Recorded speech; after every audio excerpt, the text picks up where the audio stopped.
Miroslav Klose, the all-time leading goalscorer at World Cup finals, a man whose goals ensured his club sides Werder Bremen, Bayern Munich and Lazio got their hands on silverware throughout his career. But what happens if you move him to the modern era on Football Manager 2024? Let's find out.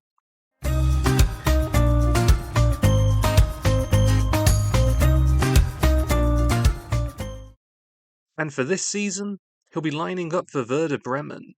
During 3 successful seasons with the club, he'd score 52 goals in 147 matches, picking up a Liga Pokal medal in 2006.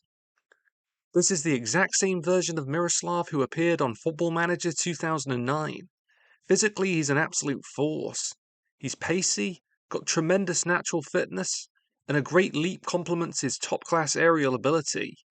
Whilst he's not the most blessed technical player, his commitment to the team and overall work rate are going to make him an excellent addition to this Bremen side. This will be his 11th professional season as a player. He'll be hoping to emulate the success he had with Werder, particularly that 05-06 season where he couldn't stop scoring.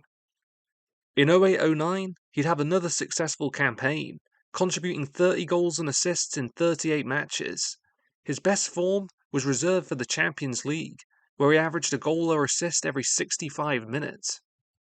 This time around, he's not going to be blessed with the talent of that Munich side.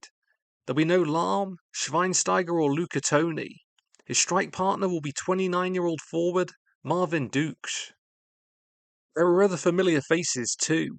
28-year-old Ghanaian midfielder Naby Keita. In the 23-24 season, he'd managed just 5 Bundesliga appearances. This time around, he'll be hoping to improve that, and could play a pivotal part in the success of his new teammate. Bremen look like they'll be lining up with a 3-5-2. In reality, they'd finished 9th in the Bundesliga table. Let's see what improvement they can make with one of the best forwards in modern history.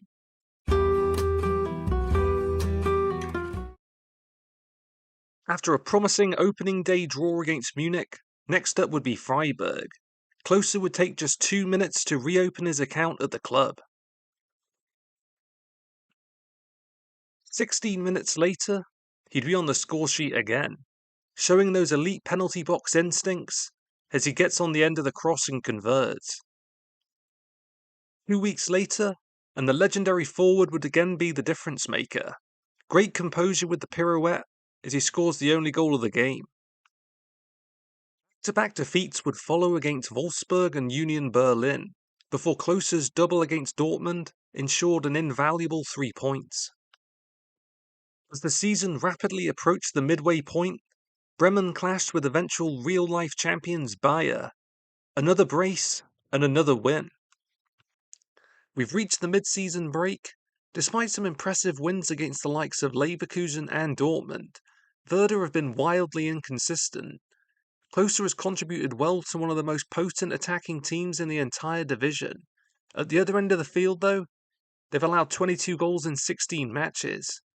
Still, only 7 points off the top, and with a bit of luck, a late charge for the title can't be ruled out. The new year would see continued success in front of goal. Poor passing by Bochum's midfield, in an instant, is capitalised on with a great strike from range. What followed, though, was a swift downturn in form. 1 win in the next 4 matches meant the final 10 games of the season would require perfection.